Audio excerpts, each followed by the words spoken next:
अच्छा कोई बात, इधर का चालू रहेगा। चलिए, सवाल हो गया। कितना सवाल हो गया? 20 गो? 18 गो? चलिए बहुत अच्छा। चलिए पहला नंबर सवाल का आंसर बताएंगे। 24। चलिए देखिएगा, कह रहा है क्या कि 6 अंकों वाली संख्या है। ये संख्या आपको दिया हुआ है 5x423y, जो कि 88 से पूर्णतः विभाजित है।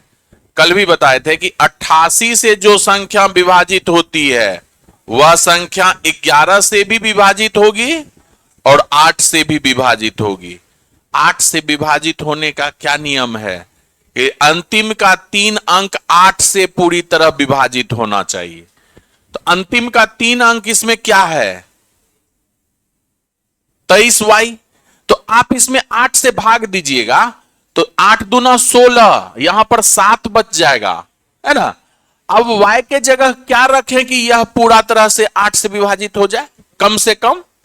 तो 2 रख दीजिएगा, तो y का वैल्यू यहां से क्या आ गया? 2 आ गया। अब आपको 11 से विभाजित करना है, यानी कि अब संख्या है 5x423, y की जगह 2। 11 से विभाजित होने के लिए आप बताइए कि अल्टरनेट अंकों का योग, तो 2 + 2 4, और 4 + x, यानी कि 4 + x हो गया। अल्टरनेट अंकों का योग 4 3 7, 7 5 12 हो गया। यानी कि दोनों के अंकों का योग का 0 होना चाहिए ना अंतर। तो ये 12 है तो इसको भी 12 बनाइएगा तभी ना 0 बनेगा। तो x का वैल्यू क्या देना पड़ेगा? 8। तो y 2 x 8। तो आप बताइए 5 × 8 - 8 × 2, 40 में से 16 चला गया, कितना? 24। ऑप्शन नंबर डी आपका सही है ना। ऑप्शन नंबर डी आपका सही है। क्या? ठीक है, डिवीजन का याद रहेगा आपका कम से कम।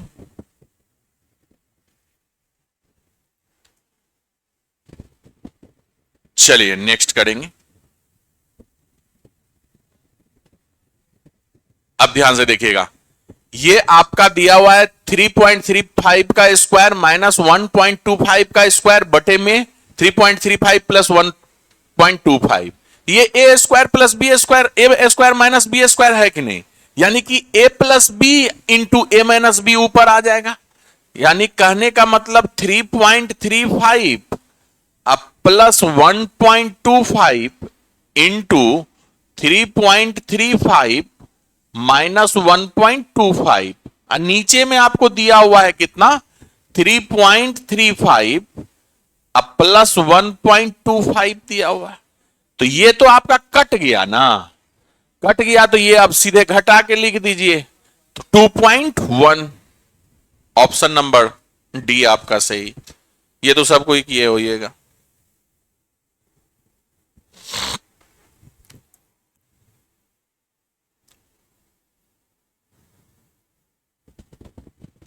चलिए नेक्स्ट करेंगे। इसका मौसौ निकालना है ना। तो फ्रैक्शन का मौसौ कैसे निकालते हैं?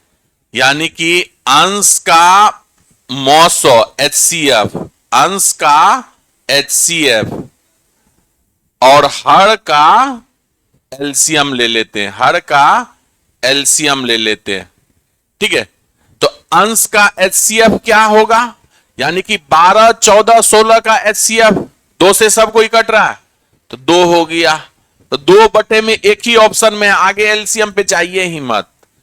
हर का वैसे एलसीएम निकालिएगा, 5 15 17 का 255 हो जाएगा। तो जब ऑप्शन पे नजर एक बार डालिएगा तो 2 एक ही ऑप्शन में है, तो एलसीएम नहीं भी निकालिएगा तो आप सही आंसर ही कर लीजिएगा, है ना। ये HCF बराबर होता है। आप बताइए कि अगर हमसे ये HCF बराबर होता है, फ्रैक्शन का HCF इसी तरीके से निकाला जाता है। अगर फ्रैक्शन का एलसीएम निकालने के लिए बोले तो आप क्या कीजिएगा, अंश का एलसीएम लीजिएगा, जिसका जो चीज बोला जाता है वही चीज अंश का लीजिए। अंश का एलसीएम, एलसीएम बोला गया तो अंश का एलसीएम, और हर का क्या कर लीजिएगा, एचसीएफ कर लीजिएगा, है ना। तो इसका एलसीएम भी इस तरीके से निकल जाएगा, है ना।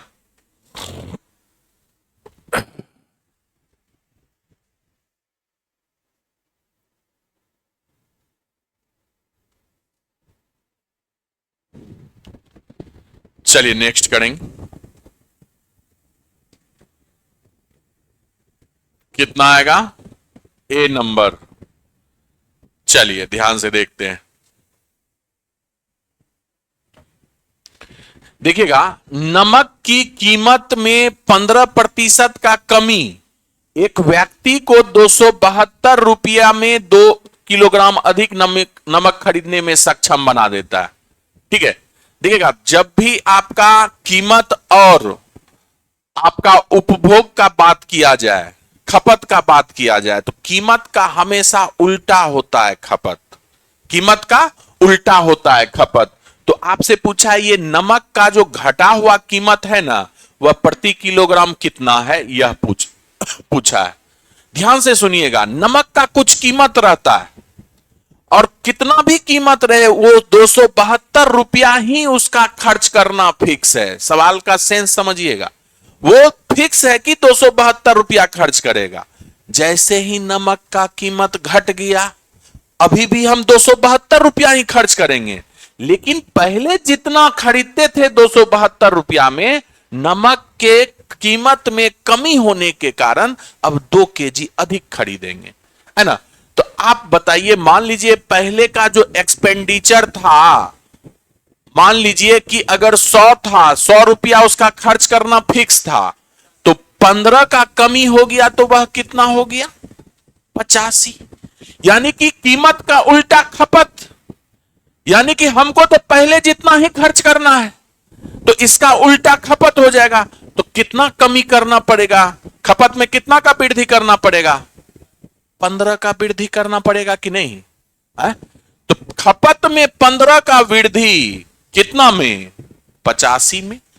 खपत में अगर प्रतिशत वृद्धि अगर पूछता तो आप 100 से गुना कर देते, तो खपत में प्रतिशत वृद्धि निकल के आ जाता।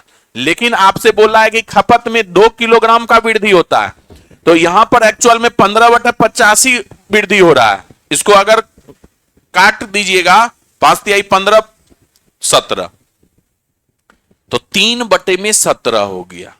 कहने का मतलब कि 17 आपका आरंभिक खपत था, जब कीमत में कुछ कमी या वृद्धि नहीं हुआ था। एक्चुअल कीमत जब था, तो उस समय आरंभिक खपत जो था वह 17 था।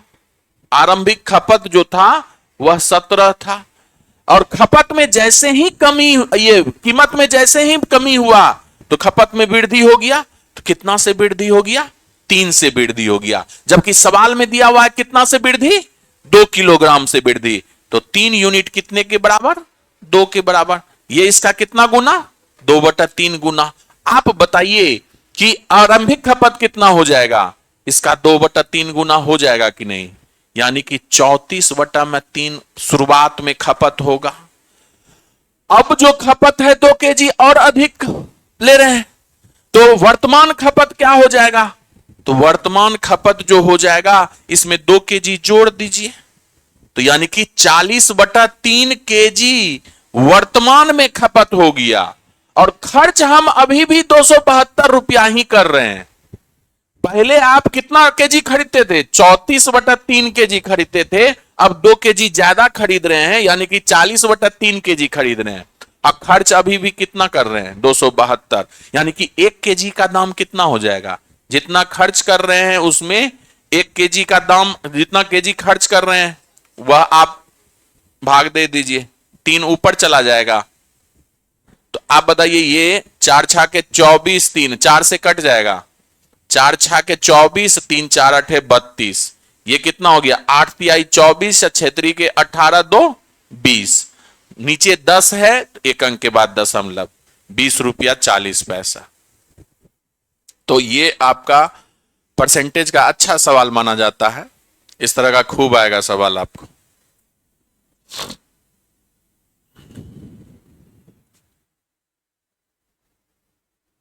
यहां से आपसे कुछ भी पूछेगा तो आप बता सकते हैं। आरंभिक खपत भी दिख गया, वर्तमान खपत भी दिख गया, वर्तमान मूल्य भी दिख गया। अगर आरंभिक मूल्य पूछता तो आप क्या करते? आरंभिक मूल्य पूछता तो आप 272 में आरंभिक खपत से भाग दे देते। आरंभिक खपत कितना है? 34/3 है, तो ये 34/3 हो जाता। तो ये आरंभिक मूल्य हो जाएगा ये, अगर आरंभिक मूल्य आपसे पूछता तो।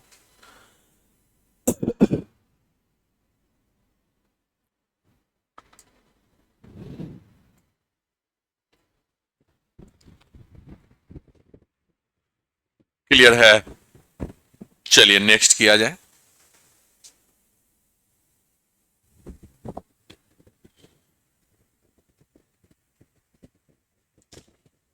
कितना आएगा? सी। कोई बी भी बोल रहे हैं? सी। देखिए ना, दो उम्मीदवार के बीच एक चुनाव में पंजीकृत मतदाताओं में 5% ने अपना वोट ही नहीं डाला। अगर मान लीजिए मतदाता सूची में टोटल वोटर 100 था, तो 5 अगर नहीं डाला तो कितना डाला वोट? 95 डाला। ठीक है, 10% वोट या तो अमान्य थे या नोटा में पाए गए। 10% इनवैलिड वोट है, यानी कि वो काउंट नहीं होगा। तो इसका 10% माइनस कर दीजिए, 10% हटा दीजिए, तो यानी कि 9.5 हटाइएगा तो यह कितना हो जाएगा? 80 पॉइंट 9.5। तो 9.5 घटाइएगा 95 में 85.5 होगा, है ना? ये 9 पॉइंट घटा है, हाँ सही घटा है ना? ठीक है, 85.5 हो जाएगा। ठीक है, अब ध्यान से देखिएगा, इतना ही वोटिंग हुआ, सही में यही वोट आपका काउंट होगा। इसमें से दोनों उम्मीदवार को वोट मिला होगा, एक विनर होगा, एक लूजर होगा। देखिएगा, जीतने वाले उम्मीदवार अपने पक्ष में 60% का वोट प्राप्त किया और 17,271 वोट से जीत हासिल किया। तो अगर ये 60,000 जीतने वाला उम्मीदवार किया तो लूजर इसका कितना प्रतिशत किया होगा? 40% किया होगा।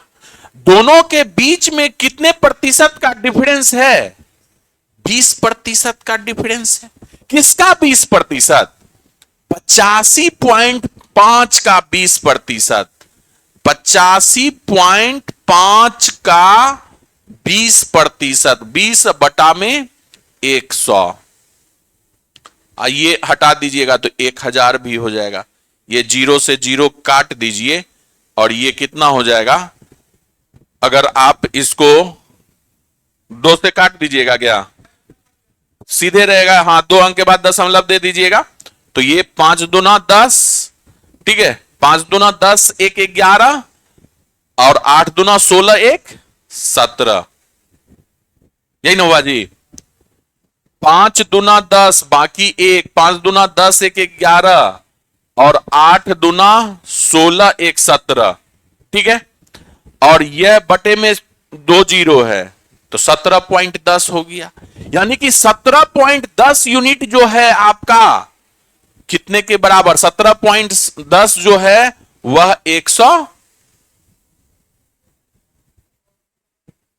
17,271 के बराबर। तो आपसे क्या पूछा है? पंजीकृत मतदाता का सूची, यानी कि 100 का मान पूछा है, तो 100 का मान नहीं निकल जाएगा। 172 71 बटे में एक यूनिट कितना हो जाएगा? 17.10 गुना 100। आप बताइए, यहां से अगर आप ये हटाइएगा तो 100 और गुना हो जाएगा।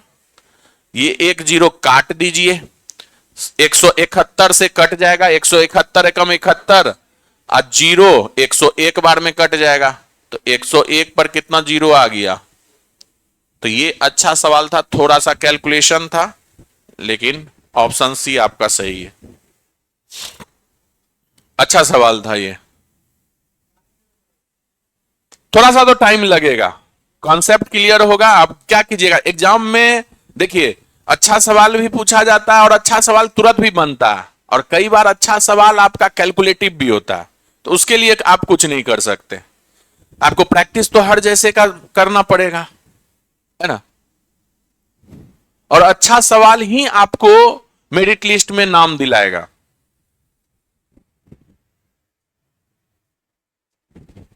और जिनको कोई भी दिक्कत होगा तो पूछ लीजिएगा।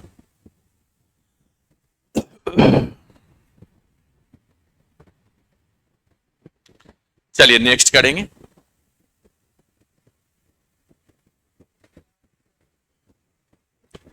अब ध्यान से देखिएगा, किसी माल का एक तिहाई, किसी माल का एक तिहाई जो है,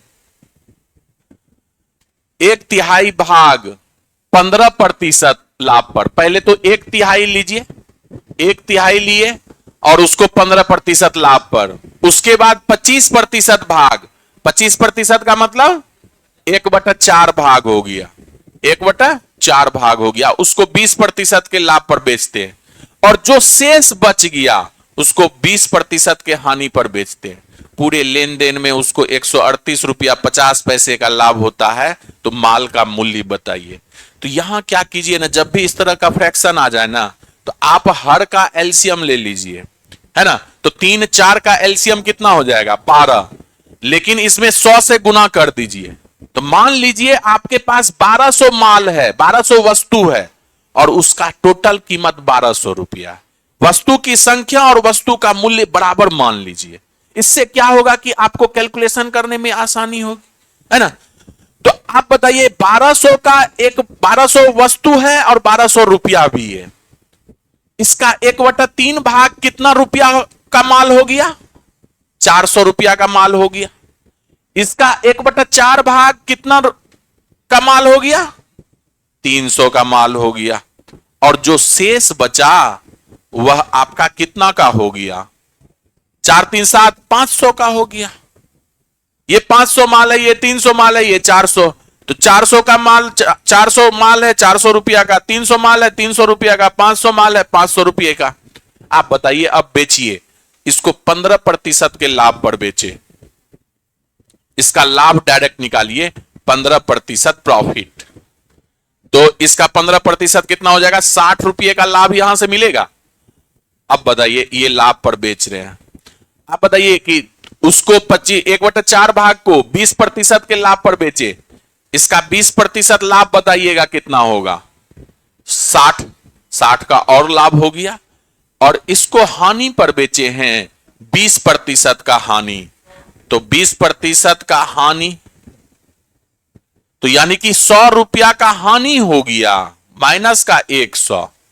तो 120 लाभ और 100 रुपया हानि, तो टोटल लाभ कितना, 20 का। जबकि सवाल में दिया हुआ है ये लाभ है कितने का, 138.50 का। तो एक यूनिट कितने के बराबर हो जाएगा, 138.50 बटा में 20। आपसे क्या पूछा है, माल का मूल्य बताइए। माल का मूल्य हम कितना माने हैं, 1200 यूनिट निकालना है, तो 1200 से गुना कर दीजिए, है कि नहीं। तो यहां से आपका एक 2 जीरो आ गया, ये कट गया, ये कट गया, कितना आ गया, ये 2 छाके 12, इसको गुना कर लीजिएगा, 6 पंचे 30, 8 छाके 48, 3 51, लास्ट में 10 है, एक ही ऑप्शन में है, ऑप्शन नंबर डी आपका सही है ना, 8310। लास्ट में कैलकुलेशन करते वक्त एकदम ऑप्शन पे एक बार नजर रखिए, हो सकता है कि वहां से आपका 1 2 सेकंड बच जाएगा।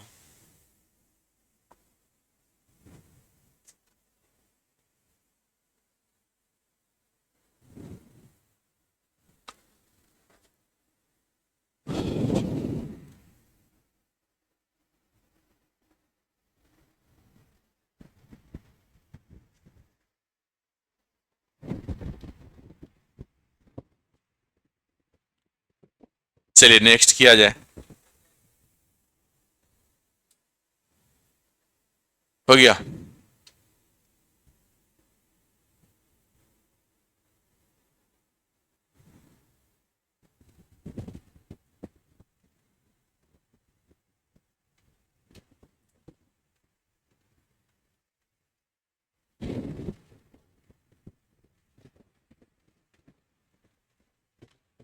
कितना हुआ?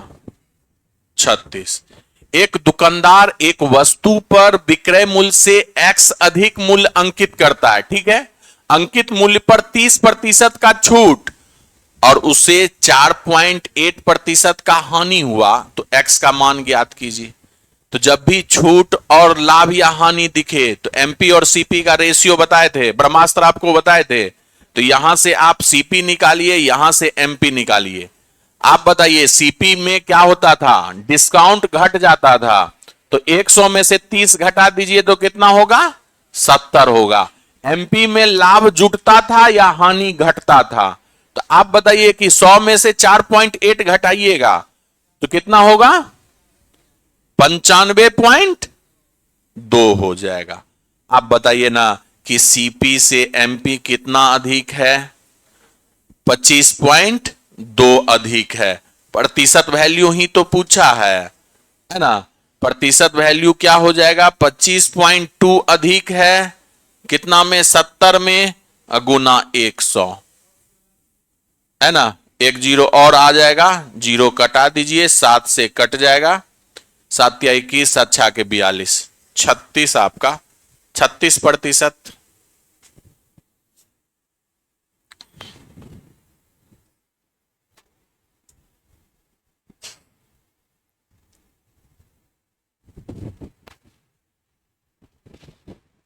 चलिए नेक्स्ट करेंगे।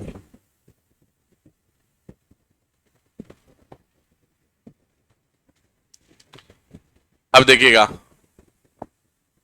90,000 की राशि 5% की साधारण ब्याज पर 4 वर्ष के लिए उधार देता है ना, और वह इसे 7% की ब्याज पर 4 वर्ष के लिए बी को उधार दे देता है।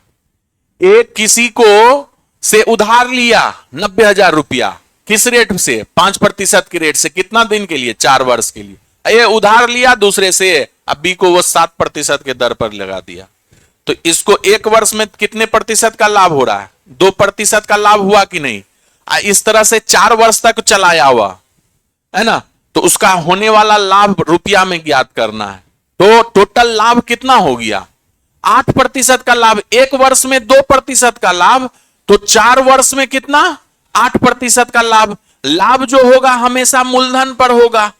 तो 90,000 रुपया पर 8% निकाल दीजिए, वही लाभ हो गया। 8%, 2 अंक के बाद दशमलव, 1%, तो 9 8 7200 रुपया, है ना। ऑप्शन नंबर ए आपका सही।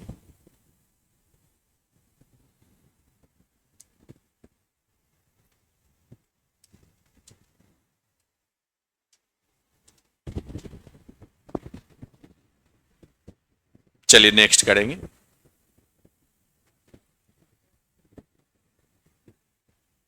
अब ध्यान से देखिएगा, ब्याज वार्षिक रूप से संयोजित होता है, यानी कि वर्ष में एक बार लगता है। एक निश्चित वार्षिक चक्रवृद्धि ब्याज दर पर 9500 रुपया का राशि 2 वर्ष में 11,495 रुपया हो जाता है। यानी कि मूलधन जो है आपका यह 9500 हो जाता है। 9500 रुपया का मूलधन 2 वर्ष में, ये 2 वर्ष में कितना हो गया? 11,495 रुपया हो गया। तो इसी अवधि के लिए उसी राशि पर 2 गुना ब्याज दर पर साधारण ब्याज ज्ञात कीजिए। यानी कि इस पे साधारण ब्याज निकालना है 2 वर्ष का, और जो इस चक्रवृद्धि ब्याज पर जो रेट है उसका 2 गुना रेट से। तो पहले तो चक्रवृद्धि ब्याज का रेट निकालना पड़ेगा, तब ना उसका 2 गुना कीजिएगा। तो रेट कैसे निकालते हैं? आप यहां पर क्या कीजिए कि P और A को सिंप्लीफाई कीजिए। कट रहा है तो कटाइए। 5 से कटेगा 1900, अब 5 से 5 दूना 10, 1 5 दूना 10, 4 5 नमा 45, 5 नमा 45। ये 19 से डायरेक्ट कटेगा। फिर 100 बार में 19 से कम 19, 19 दूना 38। अब 100 रुपया आपका मूलधन हो गया, और ए जो है आपका 121 है। देखिए कभी भी रेट निकालना हो ना, अगर 2 वर्ष दिया हुआ है तो इसका स्क्वायर रूट ले लीजिएगा, इसका स्क्वायर रूट ले लीजिएगा। अगर 3 वर्ष दिया रहता तो इसका क्यूब रूट लेते, इसका भी क्यूब रूट लेते। यानी कि 100 का स्क्वायर रूट कितना जी? 10। स्क्वायर रूट क्यों लिए? क्योंकि ये 2 वर्ष के लिए, और ये 11 हो गया। 10 से 11 हुआ, कितना प्रतिशत हुआ? 10% हुआ कि नहीं? एक से ही ना बढ़ रहा है, तो एक इसका 10% हुआ। तो अब जो है आपका 9500 रुपया पर 2 गुना ब्याज दर लगाना है, यानी कि 10 दुना 20% लगाना है। साधारण ब्याज क्या होगा? तो इसका 20% निकाल लीजिए। 950 10%, तो 1900 रुपया 20%, 1900 ही ना होगा जी। अच्छा, 2 वर्ष में है ना, तो आप बताइए कि 2 वर्ष में है तो 20 दुना 40, तो 1900 और जोड़ दीजिएगा, तो 3800 हो जाएगा 2 वर्ष का। ऑप्शन नंबर सी आपका सही।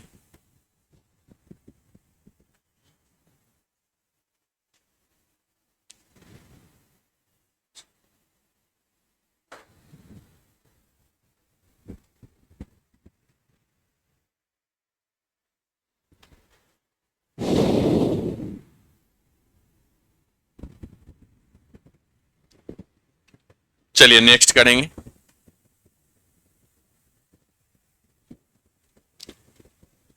देखिएगा कि किसी खेलकूद में सामान वाली दुकान में लाल, हरे और सफेद 3 रंगों की टेनिस गेंद मौजूद है। ठीक है, सफेद गेंदों की संख्या लाल गेंदों की संख्या से कितना प्रतिशत अधिक है? 60% अधिक है। कौन और किससे, ये मायने रखता है। तो 60% का फ्रैक्शन वैल्यू कितना हो जाएगा? 3/5। अब बताइए किससे अधिक है? लाल की संख्या से, तो यानी कि नीचे वाला आपका रेड हो जाएगा। जिससे कंपैरिजन किया जाता है वह नीचे वाला, और जिसका कंपैरिजन किया जाता है वह ऊपर वाला। तो किसका आप बोल रहे हैं? कंपैरिजन किसका कर रहे हैं? सफेद गेंद का। तो यानी कि ये अधिक है, तो 5 से कितना अधिक हो जाएगा ये? इसका 60%, यानी कि 3 अधिक हो जाएगा। कौन? White ball. व्हाइट बॉल को डब्ल्यू से डिनोट कर दीजिए। ये डब्ल्यू हो गया, ये आर हो गया, तो डब्ल्यू हो गया 8 और रेड हो गया 5। फिर आगे क्या बोला है? हरे गेंद की संख्या सफेद गेंद की संख्या से 12.5% अधिक है। 12.5% का मतलब क्या होता है? 1/8 होता है 12.5%।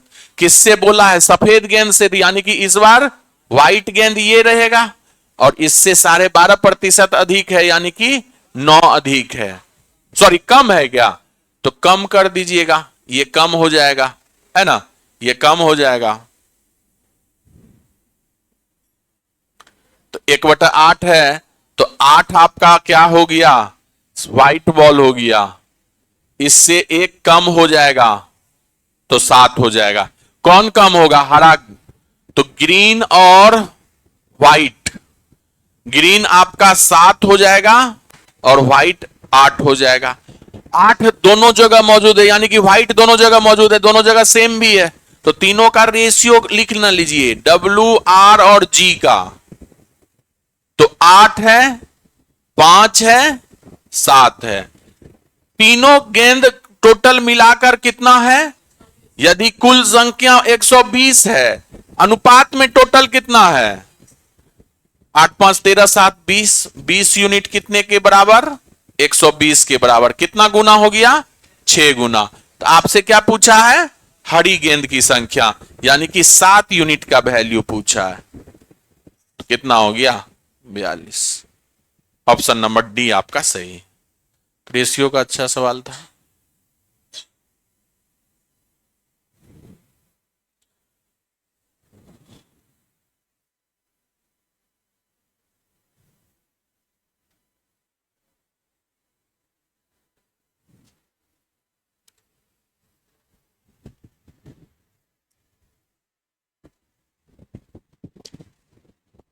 क्लियर है? आगे बढ़ा जाए।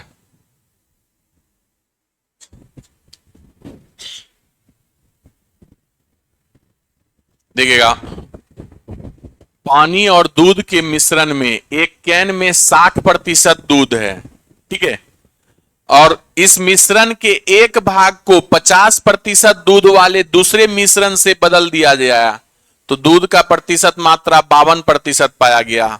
तो प्रतिस्थापित मिश्रण की मात्रा क्या है? आप बताइए कि एक कैन में दूध का प्रतिशत कितना है? 60 है। इसको आप मिश्रण के एक भाग को कितना प्रतिशत दूध वाले मिश्रण से प्रतिस्थापित करते हैं? 50% वाले से प्रतिस्थापित करते हैं। दोनों को अगर मिला दिया जाए तो दूध की मात्रा कितना हो जाती है? 52%। तो एलिगेशन लगा लीजिएगा, तो ये कितना हो जाएगा? 2 और 8, 1 4 का। तो इधर प्रतिस्थापित करने वाला है, यही ना है प्रतिस्थापित करने वाला। तो कितना प्रतिस्थापित कर रहे हैं? 4। टोटल कितना में? 5 में। 4/5 हो गया। Option number C.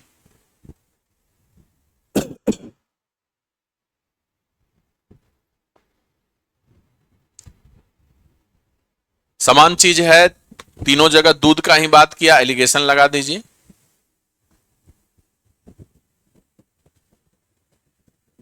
चलिए नेक्स्ट करेंगे। मित्रों की एक समूह में औसत आयु 27 वर्ष है, ठीक है। चार नए मित्र आ जाते हैं जिनकी औसत आयु 25 वर्ष है, उनमें शामिल हो जाते हैं, तो पूरे समूह का औसत आयु 26 वर्ष हो जाता है। तो शुरू में समूह में कितने लोग थे? तो आसान सवाल है ना। मान लीजिए कि मित्रों का एक समूह था जिसमें एक्स मित्र थे, और उसका औसत अगर 27 वर्ष है, तो टोटल कितना आयु हो जाएगा? 27x हो जाएगा कि नहीं? एक्स मित्र का औसत आयु अगर 27 है तो एक्स मित्र का कुल आयु 27x हो गया। अब 4 नया मित्र आ गया जिनका 25 वर्ष औसत आयु है, तो 4 गो जो नया आया उसका 25 औसत आयु है, तो चारों का टोटल आयु कितना? 100। तो यानी कि इसमें जोड़ दीजिए 100। तो अब जो है आपके पास कितना मित्र हो गया? पहले x मित्र था, अब 4 गो नया मित्र आ गया, तो अब x + 4 हो गया। तो मित्र की संख्या गुना नया औसत, तो ये 26 हो गया। तो दोनों आपस में बराबर है कि नहीं? यहां से x का वैल्यू निकाल लीजिए। ये हो गया 27x + 100, ये आपका 26x प्लस 6 चौके 24, 4 दूना 8, 2 10, 104 ही ना। 6 चौके 24, 4 दूना 8, 2 10। ये आपका x बराबर यहां से 4 आ गया, यानी कि शुरुआत में मित्र की संख्या 4 थी। तो औसत का आसान सवाल था।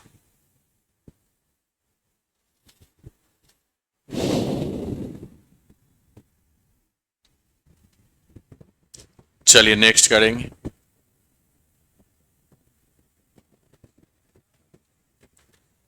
क्या 200? देखिए ना, 24 छात्र दान के लिए एकत्र किया, धन एकत्र किया, औसत योगदान जो है 50 था।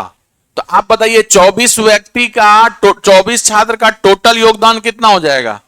24 गुने 50 हो जाएगा कि नहीं? है ना। उसके बाद एक शिक्षक भी आ गया, कुछ धन योगदान दिया, अब औसत जो है 56 का हो गया। तो आप बताइए कि टीचर के आने के बाद टोटल कितना हो गया? 24 छात्र प्लस एक टीचर 25 हो गया, और उसको औसत से गुना कर दीजिए। तो ये 25 का कुल योगदान था, ये 24 छात्र का कुल योगदान था, इसमें से घटा दीजिए तो 25वां आपका शिक्षक ही था ना, तो शिक्षक का निकल के आ जाएगा कि नहीं? तो ये कितना है? 25 छा के 150, 25 पचे 125, 15 140, ये कितना हो जाएगा? 1400। ये 1400 हो जाएगा, और ये 1200 हो जाएगा। कितना हो गया? 200 हो जाएगा। हाँ,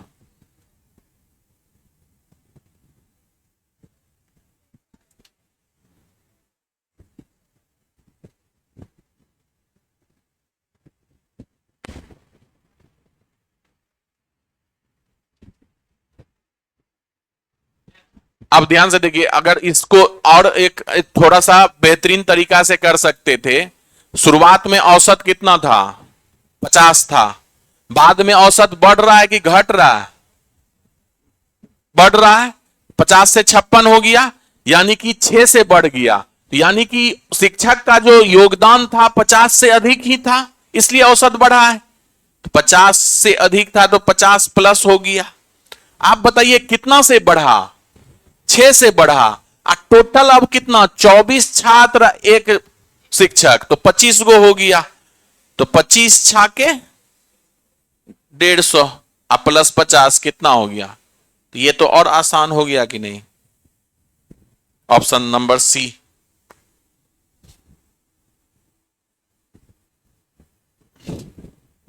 चलिए नेक्स्ट करेंगे।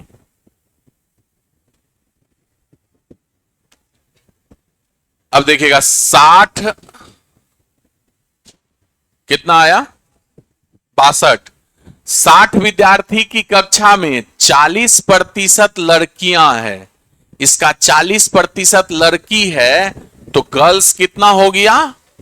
24 हो गया। तो शेष बॉयज रहा होगा, तो 36 बॉयज रहा होगा। ठीक है। पूरे कक्षा का औसत वजन 59.2 है और लड़की का औसत वजन 55 किलोग्राम है।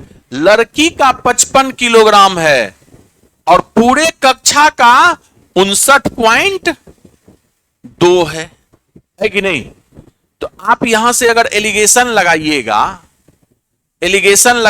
यहां से आपको पता करना है कि बॉयज का कितना औसत वजन है। एलिगेशन लगाइएगा तो किस चीज का रेशियो निकलेगा? लड़की की संख्या और लड़का का संख्या का रेशियो निकलेगा। ये रेशियो किस में है? 12 दूना 24, 12 तिहाई 36, यानी कि 2 और 3 के रेशियो में निकल रहा है। आप यहां पर हमें ये बताइए कि 59.2 में से आप 55 घटा रहे हैं तो कितना बच रहा है? 4.2। तो ये 3 यूनिट से कितना अधिक है? 1.4 गुना अधिक है कि नहीं? यानी कि इधर भी 1.4 गुना आएगा कि नहीं? तो ये 1.4 गुना कितना हो जाएगा? 2.8।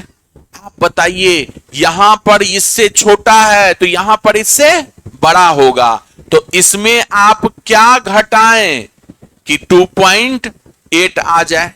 यानी कि किस में से 59.2 घटाएं कि 2.8 आ जाए? तो 62 में से घटाइएगा ना, तो आपका 2.8 आ जाएगा। तो कितना आसानी से आपका हो गया, कहीं कैलकुलेशन की जरूरत नहीं। क्या लंबा चौड़ा सा बना दिए थे? बन गया था ना। तो इस पे एकदम यही चीज तो मॉक टेस्ट में आप सीखिएगा, है ना, कैसे अप्रोच लेना। इसमें कुछ नहीं ना दिक्कत है।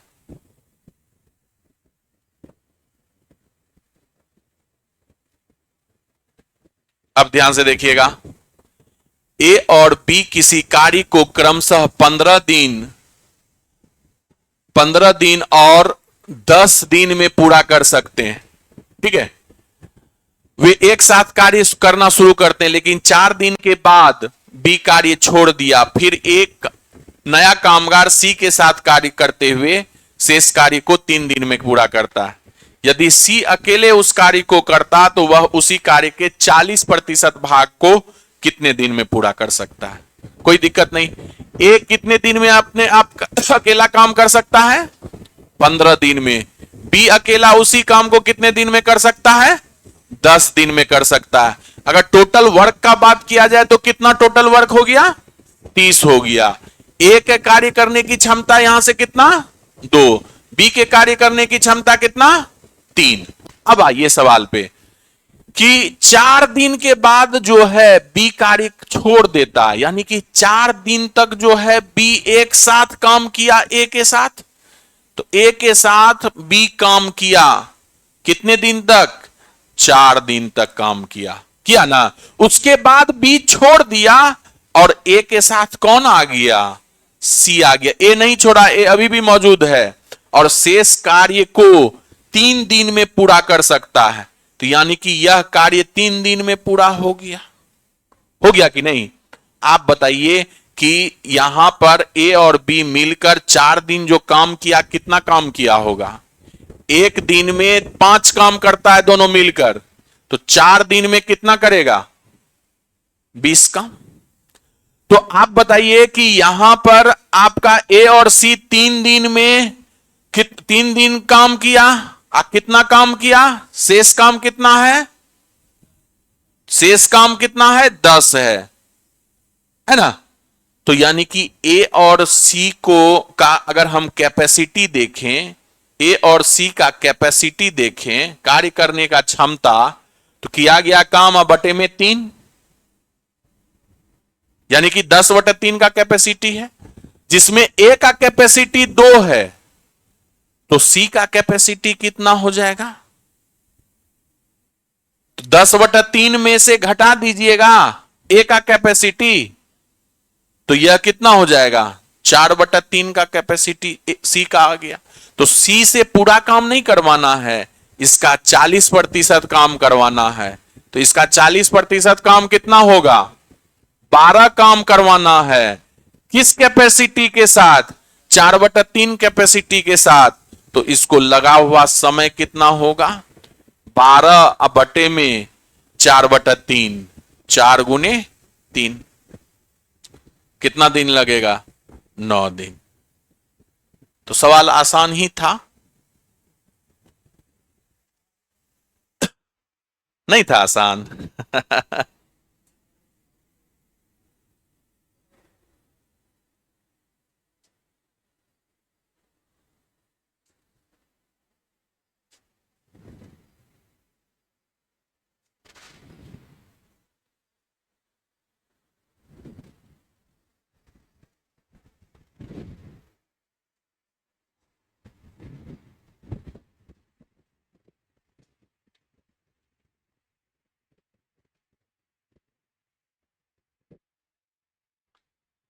चलिए नेक्स्ट किया जाए। 1 मिनट।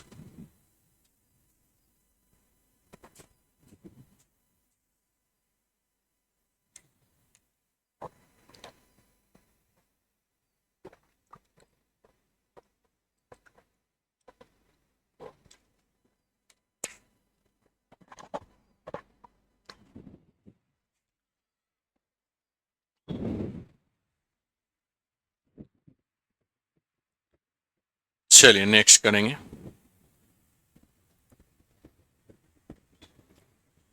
एक पाइप किसी टंकी को 30 मिनट में भर सकता है, ठीक है। तली के रिसाव होने के कारण इसमें 50 घंटा में भरता है। तो इस तरह से भरी टंकी को खाली करने में रिसाव को, जो रिसाव जिस हो के रिसाव हो रहा है, उसको कितना समय लगेगा, है ना? एक पाइप है ए जो अकेले 30 घंटा में भर रहा है। पाइप ए के साथ एक रिसाव भी है जो कि खाली करता है, छेद एक तरह से मान लीजिए। ये दोनों अगर एक साथ खुला हुआ है तो 50 घंटे में भरता है। तो यानी कि अब बताइए कि यहां से टंकी का जो क्षमता है वह कितना है? 150। यानी कि ए के भरने का क्षमता कितना? 5 का। ए और बी दोनों मिलकर अगर भरे तो 3 का। सोचिए ना, ए अकेले 5 में भरता है, लेकिन ए और बी मिल जाता है तो 3 ही भर पाता है। तो जरूर ये 2 खाली किया होगा, है ना? यानी कि बी का कैपेसिटी यहां से कितना निकल के आ गया? 2 खाली किया होगा, है ना? तो आपसे पूछा है भरी टंकी को कितना देर लगेगा, है ना? तो बी को लगा समय 150/2, 75। ऑप्शन नंबर डी आपका सही। तो ये तो आसान था।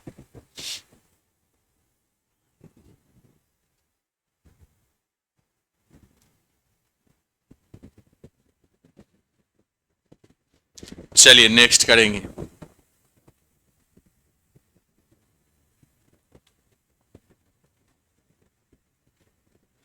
देखिएगा, अगर एक रेलगाड़ी कि चाल उसकी समान चाल से 20% 20 किलोमीटर प्रति घंटा बढ़ा दी जाती है तो उसे 300 किलोमीटर की दूरी तय करने में 2.5 घंटा कम समय लगता है। ठीक है, आपका समान चाल से चलिए या घटे चाल बढ़ा के चलिए, दूरी तो वही लगेगा, समान दूरी होगा। तो जब दो चालों के द्वारा तय की गई दूरी अगर समान हो तो दूरी निकालना हो तो दूरी का फॉर्मूला हो जाता है चालों का गुणनफल।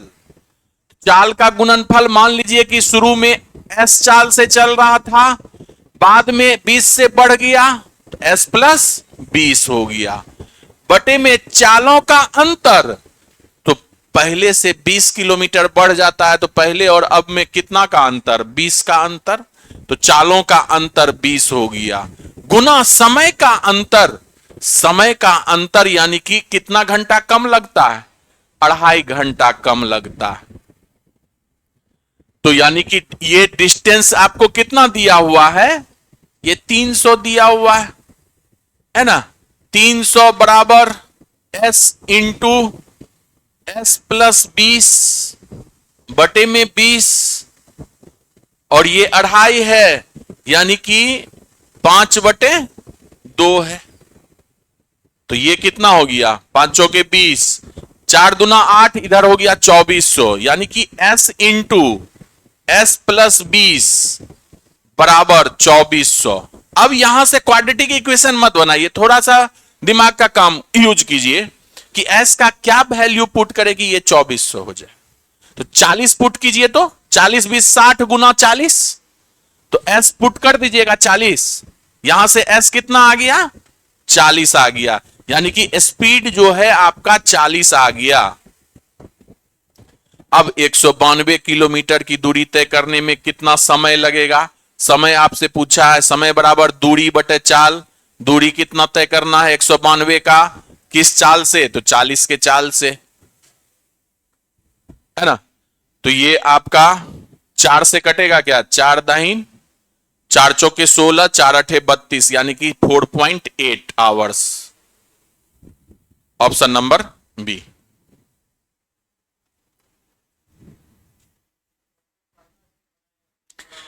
ये d बराबर होता ही है, आप याद कर लीजिए कि जब दो चाल के द्वारा तय की गई दूरी बराबर हो तो डिस्टेंस बराबर होता है चालों का गुणनफल, डिस्टेंस बराबर होता है चालों का गुणनफल बटे में चाल का अंतर, बड़ी चाल में से छोटी चाल घटा दीजिएगा, गुना समय का अंतर, समय का अंतर। ये फॉर्मूला ही होता है, फाउंडेशन में ये कहां से आता है ये भी हम दिखाए हुए हैं। ये चीज इंपॉर्टेंट है आपका, इस चीज को ध्यान में रखिएगा, टाइम एंड डिस्टेंस का काफी इंपॉर्टेंट है ये। चलिए नेक्स्ट करें।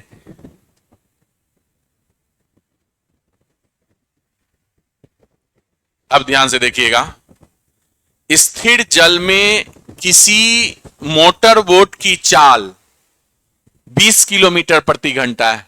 अगर हम मोटर बोट की चाल x मान लें तो x का वैल्यू कितना दिया हुआ है, 20 किलोमीटर प्रति घंटा दिया हुआ है। यह धारा की दिशा में 150 किलोमीटर की दूरी तय करता है और फिर शुरुआती बिंदु पर आता है। यदि राउंड ट्रिप में टोटल 16 घंटा का समय लगता है तो नदी के प्रवाह यानी कि धारा की चाल आपको किलोमीटर प्रति घंटा में क्या है। आप बताइए कि टोटल कितना घंटा समय लग रहा है, 16, यानी कि टोटल समय आपको दिया हुआ है, तो समय का इक्वेशन बनाइएगा ना, तो समय बराबर क्या होता है, दूरी बटे चाल होता है। 150 किलोमीटर का दूरी तय किए धारा के साथ, तो धारा के साथ में आपका 9 की चाल क्या है, 20 है, अब प्लस मान लीजिए धारा की चाल y है। अब धारा के विपरीत आएंगे 150 किलोमीटर, तो बटे में 20 माइनस y हो जाता है धारा के विपरीत चलने पर सापेक्षिक चाल, है ना। ये दोनों मिलाकर समय कितना है आपका, 16 घंटा। यहां से अब आपको ऑप्शन में y का ही तो वैल्यू दिया हुआ है, पुट करके निकाल लीजिए, क्वाड्रेटिक इक्वेशन मत बनाइएगा, है ना, ये सब एकदम प्रैक्टिस से आ जाएगा आपको। आप बताइए कि यहां पर अगर आप 4 दीजिएगा, 5 रखिएगा, 25 छा के 150 और 15 दाई 150, है ना, 5 अगर आप रख दीजिए तो देखिएगा 25 छा के 150 और 20 में से 5 घट गया, 15 गुने 10 बार में 16 पुट गया। तो यानी कि आप y का वैल्यू क्या रखिएगा, 5 रखिएगा।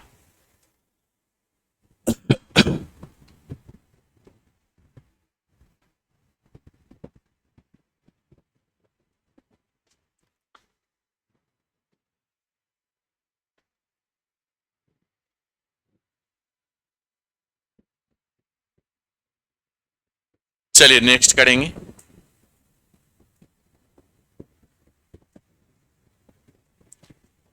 कितना आएगा, 62। चलिए ध्यान से देखिएगा, आपको जाना है एक्स स्क्वायर प्लस 1/x में, यानी कि रूट हटाना पड़ेगा। रूट हटाने के लिए दोनों तरफ स्क्वायर कर दीजिए, तो दोनों तरफ स्क्वायर कीजिएगा तो ये a माइनस बी का होल स्क्वायर हो जाएगा, यानी कि A square plus B square minus 2ab। A square root X का स्क्वायर का मतलब x plus B square 1/√x का स्क्वायर का मतलब 1/x। अब देखिएगा -2ab, तो -2 जो होगा ab में ये दोनों कट जाएगा ना, तो ये -2 हो जाएगा। आप बताइए यहां पर √6 का स्क्वायर करेंगे तो 6 हो जाएगा, इधर उधर उधर जाके 2 जुड़ जाएगा तो क्या हो जाएगा, प्लस में 8 हो जाएगा, ये हो जाएगा ना, ये 8। अब आपको जाना है x square plus 1/x square में, तो यानी कि x square plus 1/x square में क्या होगा, दोनों तरफ होल स्क्वायर कीजिएगा तो 8 का स्क्वायर, और यहां से आप घटा दीजिएगा कितना, 2 घटा दीजिएगा तो ये 62 आ जाएगा, है ना।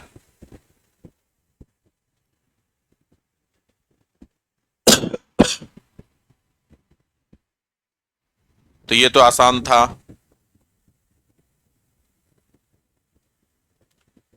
इसका मान बताइएगा। देखिए ना, ये साइन स्क्वायर 42 है, इसको साइन स्क्वायर 90 माइनस 42 लिख सकते हैं, कॉस स्क्वायर 90 माइनस 42, तो ये कॉस स्क्वायर 42 हो जाएगा, है ना। और sine square theta plus cos square theta 1 के बराबर हो जाएगा, प्लस टेन स्क्वायर 60 डिग्री, 10 60 का मान √3 का स्क्वायर 3 माइनस कॉसेक 30, कॉसेक यानी कि 2 हो गया, तो 4 माइनस 2 हो। ऑप्शन नंबर डी आपका सही।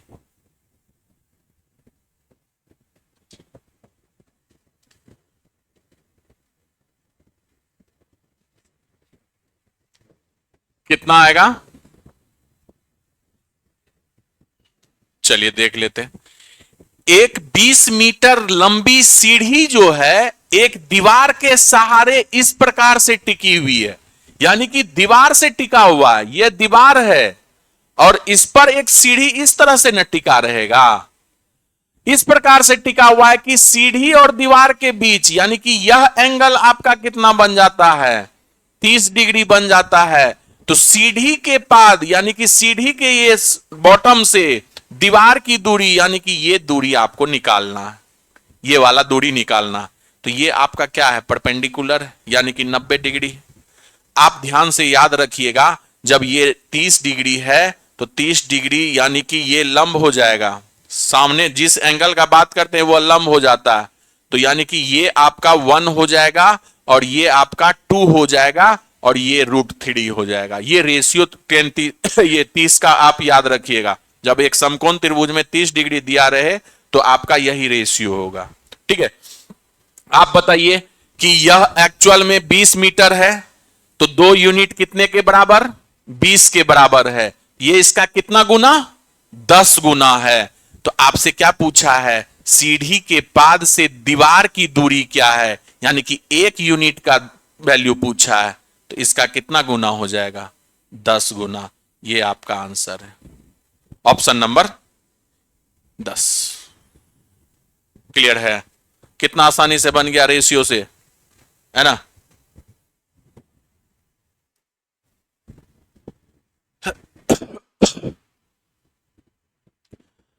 राइट एंगल ट्रायंगल में 3 रेशियो याद रखिएगा। अगर आपका ये 30 है तो यह आपका 1 होगा, यह आपका 2 होगा, यह √3 होगा। अगर ये एंगल 60 हो, ये हमेशा याद रखिएगा, ये एंगल 60 हो तो यह आपका 1 होगा और यह आपका 2 होगा और ये आपका √3 होगा। और ये एंगल अगर 45 हो, ये आपका क्या 1 होगा, ये 1 होगा, ये √2 होगा। ये तीनों नोट कर लीजिएगा, एकदम आपका हाइट एंड डिस्टेंस का सवाल कहीं नहीं छूटेगा। और आपका समकोण त्रिभुज वाला भी सवाल आएगा, बहुत आसानी से बनेगा।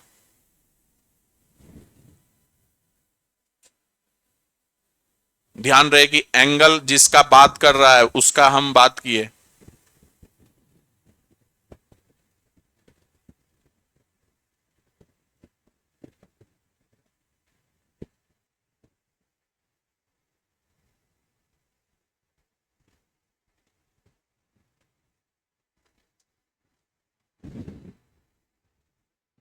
आप लोग YouTube पे जितना भी वीडियो डाल रहे हैं टेस्ट का, एकदम शेयर कीजिए, थोड़े लोगों से चर्चा कीजिए ताकि लोग जाने।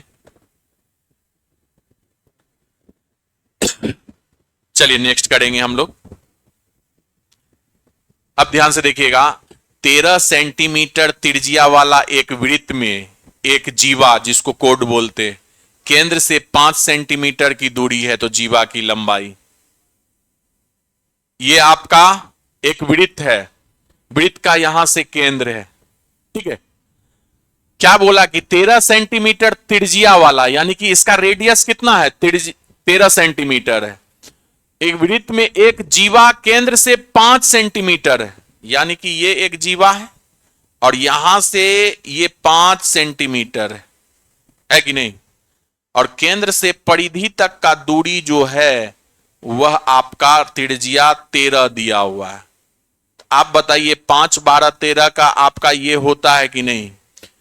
ट्रिपलेट होता है। क्या है कि केंद्र से अगर जीवा पर लंब डालेंगे तो जीवा को 2 बराबर भाग में बांटेगा।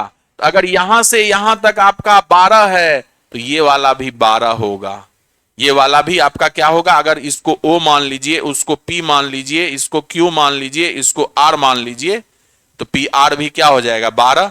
RQ आपका जीवा टोटल कितना हो गया 24 सेंटीमीटर, है ना। पूरा जीवा की लंबाई 24 सेंटीमीटर। तो केंद्र से जीवा पर अगर लंब डालते हैं तो उस जीवा को 2 बराबर भाग में बांटेगा, है ना। तो ये 5 है और ये कर्ण आपका त्रिज्या है आपका 13 दिया हुआ है, तो 5, 12, 13 का ट्रिपलेट बनेगा। ये 12 है तो इस साइड भी 12 हो जाएगा। टोटल कोड की लंबाई 24। ध्यान से देखिएगा, त्रिभुज एबीसी में एंगल बी बराबर 72 डिग्री, एंगल सी बराबर 44 डिग्री। एक त्रिभुज एबीसी बनाइए, एक त्रिभुज एबीसी बनाए, ये ए है, ये बी है और ये सी है, ठीक है। ये 72 डिग्री है, एंगल बी जो है 72 डिग्री है, ठीक है। एंगल सी जो है आपका 44 डिग्री है, ठीक है। बीसी बिंदु डी तक बढ़ाई गई, ये बीसी है, इसको बिंदु डी तक बढ़ा दीजिए, बिंदु डी तक बढ़ा दिए। एंगल बी और एंगल एसीडी का द्विभाजक, अब एंगल बी का आप द्विभाजक यहां से खींचिए, तो ये एंगल बी है ना, तो इस एंगल का एंगल बाइसेक्टर खींचिए। एंगल बाइसेक्टर इधर कुछ जाएगा। और एंगल एसीडी, एंगल एसीडी कौन है, ए सी डी, यानी कि ये एंगल आपका, ये एंगल आपका एंगल बाइसेक्टर कहां पर जाके मिलती है, बिंदु ई पर मिलती है, बिंदु ई पर मिलती है। तो एंगल बी ई सी का मान निकालने के लिए बोला है। आप बताइए त्रिभुज ए बी सी में ये 72 है, ये 44 है, दोनों मिलकर कितना हो गया 116 हो गया। तो ये कितना हो जाएगा बताइए ना, ये 4 2 6 7 6 11 7 4 11, तो 116 हो गया। तो 180 में से 116 घटा दीजिए तो यह कितना हो जाएगा 64। ये 64 है। तो जब भी इस तरह का सवाल आए, एंगल बी का एंगल बाइसेक्टर और त्रिभुज एबीसी का जो ये बाह्य कोण समद्विभाजक है, ये आपस में मिलता है, तो ये एंगल a/2 का एंगल फॉर्मेशन करता है। तो ये 64 है, तो ये कितना हो जाएगा? 32 हो जाएगा। ऑप्शन नंबर सी। प्रूफ भी हो जाएगा आराम से, आपको फाउंडेशन में प्रूफ किए हुए हैं, ऐसे भी पुट कीजिएगा तो आराम से हो जाएगा।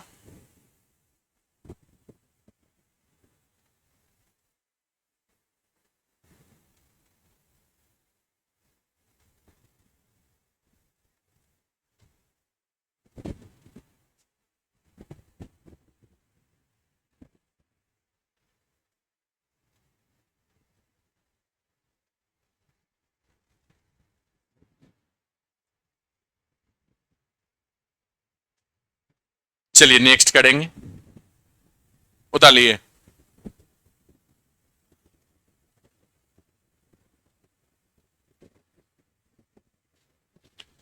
देखिएगा, 18 मीटर व्यास वाले एक लंबे गोले को, 18 मीटर अगर व्यास बोला है तो इसका रेडियस कितना हो गया? 9 हो गया। एक तांबे के गोले को, यानी कि एक पूरा गोला है, स्फीयर है, इसका त्रिज्या आपका 9 दिया हुआ है, ठीक है। एक 12 मीटर लंबाई वाले बेलनाकार तार में इसको पिघलाया जाता है। एक बेलनाकार तार बनाया गया, ये तार है जो कि बेलनाकार टाइप से है, और इसका लंबाई जो है 12, यानी कि ये हाइट हो जाएगा। तो किसी भी आकृति को पिघलाकर दूसरी आकृति बनाते हैं तो उसके आयतन में कोई प्रभाव नहीं पड़ता है। तो आप बताइए यहां से इस गोले का आयतन कितना होगा? 4/3 पाई आर क्यूब। तो पाई आर क्यूब यानी कि 9 गुना 9 है ना। आपसे क्या पूछा है? तार की त्रिज्या, यानी कि इस बेलन की त्रिज्या, बेलन का आयतन क्या होता है? पाई आर स्क्वायर। आर स्क्वायर निकालना है। एच आपका कितना दिया हुआ है? 12। पाई से पाई कट गया, ठीक है। आप देखिएगा, हाँ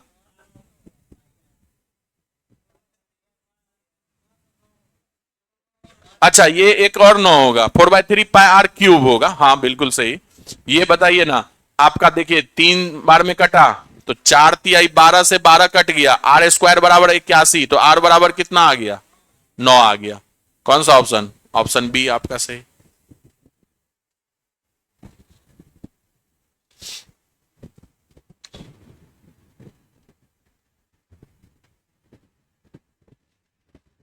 चलिए नेक्स्ट।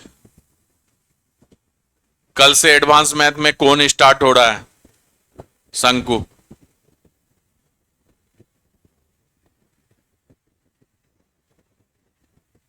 अब ध्यान से देखिएगा, निम्नलिखित तालिका में 50 व्यक्तियों की दैनिक आय जो है, 50 व्यक्ति का दैनिक आय दर्शाता है। तालिका का अध्ययन कीजिए और उसके बाद दिए गए प्रश्न का उत्तर दीजिए। प्रश्न कहां है?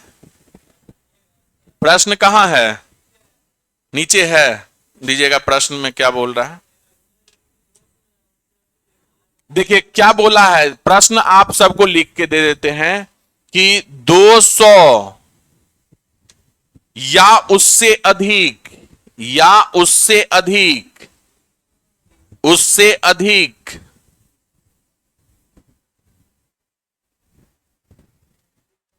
है ना, लेकिन 300 से कम, लेकिन 300 से कम, लेकिन 300 से कम।